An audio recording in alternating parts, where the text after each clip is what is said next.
What is up, guys? Edgar here, lifestylesdefined.com. Welcome back to LD Photo. So I had a request. Ramon actually sent me a message and requested someone requesting that I do a video on the develop persona in Affinity Photo. So I have it up on screen for you guys. And just to let you know, anytime you open a raw file, you are going to be greeted by this screen here, which is the develop persona.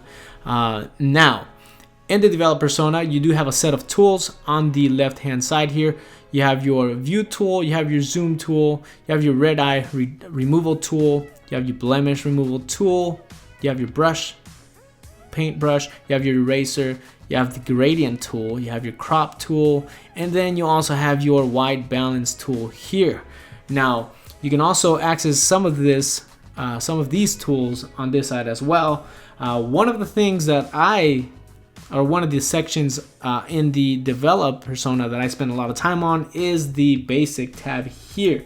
So when you open it up, this is the tab that you are going to see for the most part. This is the basic tab. And in here is where I do most of my basic changes, basic edits to the photo before I move on to the photo persona. So in the basic tab, you're going to find, first you'll see the exposure tab here. Now you can unselect it to hide it. You can select it to go ahead and make it show. Now, as you see here, I have 25% already, but by default, you are at 0. So as you can see, this photo is a little underexposed. I was doing natural light. I didn't have any external off-camera flash. So as you can see, it's underexposed. I didn't want to have a super bright background, so that is what I got with this photo. Luckily, with editing, you can always bring up all the shadows and things like that. So, but for instance, in this picture, for the most part, you would want to do the exposure technique and actually bring up the exposure to expose the couple. But in this case, I think that the exposure brings out the brights a little too much, and then it looks unnatural. So what I like to do instead is actually mess with the brightness. So anytime I have an underexposed photo, I like to use the brightness tool more so than I do the exposure. And the reason why is because the brightness tool does bring them out, but it's more of a subtle change.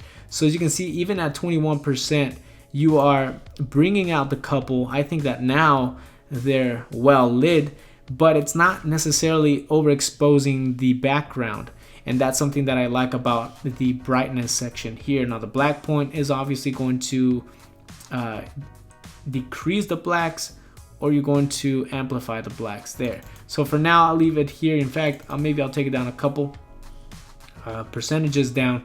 Then you get into the enhance section here. This is where your contrast, your clarity, saturation, and vibrance live. And so here, obviously, you can change the contrast, you can change the clarity. Usually with people, I don't like to mess with clarity too much. And then you have your saturation. With people, I tend to do vibrance more so than saturation, because as you can see, vibrance is a little more subtle, where saturation really amplifies all the colors. And so for the most part, when I shoot people, I like to use vibrance instead. Then you have your white balance section here. Again, you can use the white balance tool here, but if you want to customize your own look to your taste, you can use the sliders here, which is what I do for the most part. And then you have your shadows and highlights. Again, you can bring up the highlights even more. Again, that's already overexposed there. And you can either bring down the shadows or bring them up. And in this case, I'd probably bring them down just a little bit. And then you have your profiles for sRGB, RGB, or whatever you want to do as far as your profiles. Now here you have other tabs. The lens tab is going to allow you to correct any type of corrections that you want to do to your lens. So distortion, horizontal, vertical, rotation, scale, all of that good stuff here. Chromatic aberrations as well. Let me uncheck that. In fact, defringing, you can remove lens vignette and remove or post crop vignette. All of this can be done in the develop persona as well, and in fact I prefer to do most of that in the develop persona because I think the tools are a little more usable there. For the most part, in this develop persona, I do basic edits, and that is it. But you do have a details tab here where you can do noise reduction as well, and then you have noise addition, which in some cases you may want to use that, and you have your detail retainment there, and then you have your tones as well. Now tones, I do use these sometimes, especially curves, because you can actually, even here, you can bring up certain things. Like if you want to make this image pop a little bit, bring up the midsection there, and then bring this down just a tad. Again, that's a little too much there, but just to show you, you can actually see the difference between your before and after by simply clicking and unclicking here. So if you unclick it and then click it back to see your edits there, and then you can reset it simply by clicking here. And the same goes for the black and white. Her dress is red, so we can manipulate the darkness, and how dark we can make the dress depending on where we go with the slider here. The yellows are going to affect mostly the skin and the grass here. So if you take a look, this increases the brightness, and this here decreases or adds more shadows.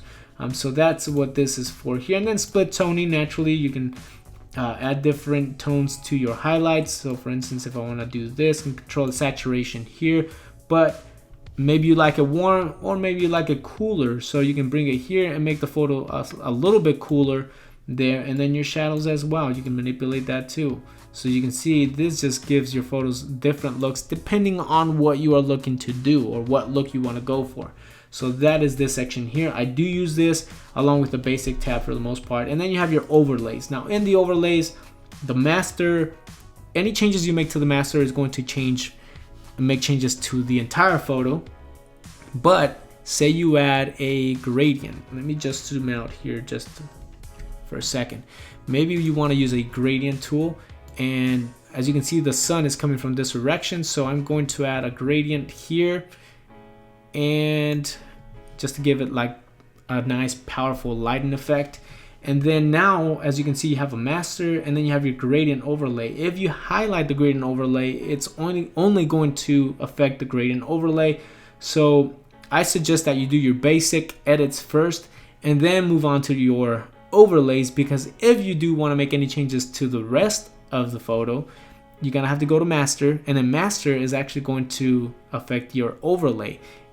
If you want to do individual non-destructive edits, you can always go into the developer or the photo persona to make that happen. But for now, in the develop persona, you want to make sure that you do your basic edits first and then add your overlays, kind of like a painting.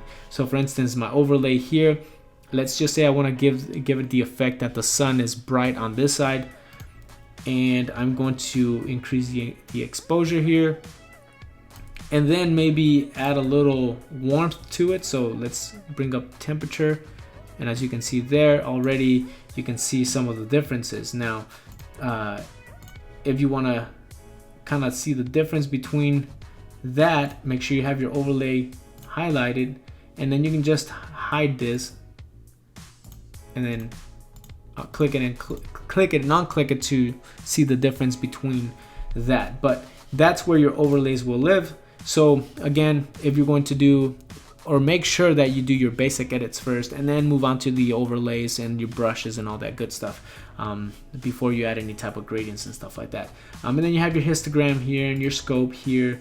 You also have your lens or your information here, Sony a6000, ISO, and all of that good stuff. And then you have your focus, which just says that it is a manual focus lens there. So this is just a basic video to show you the develop persona. Again, you can crop here. Most of the time when you hit the crop little tab there, it's going to bring you to unconstrained, but then you can change the aspect ratio of these here just to give you what you want. So if you want a Instagram look, there it is there, and then you can just choose your composition, save it, and then now you have your Instagram photo to post. You can also do the straighten tool, which is this, and then you can just drag across to straighten the horizon if you need to. Obviously in this shot I didn't have to, but again, that is just a quick look at the develop persona in Affinity Photo. If there's something that I missed that you may want me to try, please leave it in the comment sections below. Don't forget to check us out on Facebook, Instagram, and as always, thank you so much for your support. We appreciate everything you do for us, all of the comments, all of the love. It's truly appreciated. Thank you so much. My name is Edgar, signing off. Peace. Well, I guess. And the reason we started Lifestyles Defined is because if we weren't on camera arguing about these things, the technologies, the phones, the iPhones, the Androids, the cameras, the games, we'd be on the phone arguing about it. We'd be in each other's houses arguing about it. So why not just put it in front of a camera for everyone to enjoy it the way we do? That's what Lifestyles Defined is all about. We just love this shit.